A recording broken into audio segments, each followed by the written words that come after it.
Menopause టైంలో మనకి menopause కోసం ఏం ట్రీట్మెంట్స్ ఏం లేవు. ఓకే. దట్ ఈస్ ఫిజియోలాజికల్ ఎవరికైనా అయ్యేది. సో దాంతో పాటు ఉండే వేరే కో ఎగ్జిస్టింగ్ ప్రాబ్లమ్స్ ఉండొచ్చు, ఏజ్ రిలేటెడ్, లైక్ డయాబెటీస్ ఉండొచ్చు, కొంతమందికి బీపీ ఉండొచ్చు.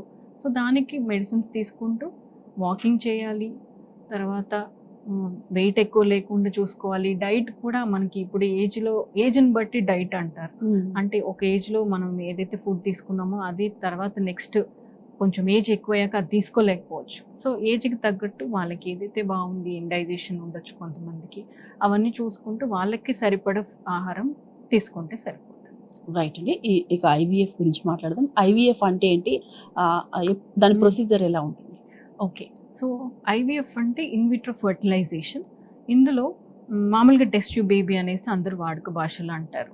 సో ఇందులో ఏం చేస్తారు, ఎవరికైతే సివియర్ ప్రాబ్లం ఉంది, ప్రెగ్నెన్సీ కోసం ప్లాన్ చేస్తున్నారు, బట్ టెస్ట్లు చేసినప్పుడు వీళ్ళకి సివియర్ ప్రాబ్లమ్స్ ఉన్నాయి.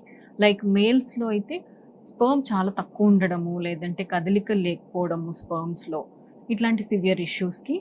ఫీమేల్స్లో అయితే ఎగ్ నంబర్ బాగా తక్కువ ఉండడము, ఏజ్ చాలా ఎక్కువ ఉంది, తర్వాత ట్యూబల్ ఇష్యూస్, ట్యూబ్స్ 2 మూసుకుపోవడం, బ్లాక్ అవ్వడము, లేదంటే మనకి ప్రీవియస్గా ప్రెగ్నెన్సీస్ వచ్చి కొంతమందికి రిపీటెడ్ అబార్షన్స్ అవ్వడము, లేదంటే రిపీటెడ్గా ఐవీఎఫ్ ఐయుఐస్ ఫెయిల్ అవ్వడము, ఐయుఐస్ చాలాసార్లు చేయించుకున్నారు అయినా ప్రెగ్నెన్సీ రాలేదు. ఇట్లాంటి వాళ్ళందరికీ ఐవీఎఫ్ అనేది ఉపయోగపడుతుంది. ఇందులో మనము ఎగ్స్ పెరగడానికి ఇంజెక్షన్స్ ఇచ్చి ఎగ్స్ బయటికి తీస్తాము. ఎగ్ పికప్ అంటే బయటికి చిన్న అనెస్థీషియా ఇచ్చి చిన్న నీడిల్ ద్వారా ఎగ్ అనేది బయటికి తీసుకొని మైక్రోస్కోప్లో క్వాలిటీ ఎట్లా ఉంది అనేది చెక్ చేస్తాం. సో ఏవైతే బాగున్నాయి క్వాలిటీ, అందులో స్పర్మ్ ఇంజెక్ట్ చేస్తాం డైరెక్ట్గా, దాన్ని ఇక్సీ అంటారు. సో ఇట్లా ఎగ్ స్పర్మ్ కలిపిన తర్వాత ఫామ్ అయ్యేది ఎంబ్రియో. ఆ ఎంబ్రియో కూడా ల్యాబ్లో చెక్ చేస్తారు, కల్చర్ చేస్తారు 5 రోజులు. దాన్ని బ్లాస్టోసిస్ట్ అంటారు, 5 రోజుల వరకు పెరిగిన ఎంబ్రియోని.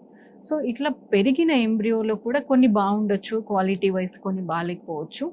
ఏదైతే బాగుందో ఎంబ్రియో అది సెలెక్ట్ చేసుకొని గర్భసంచి లోపలికి ట్రాన్స్ఫర్ చేస్తాం.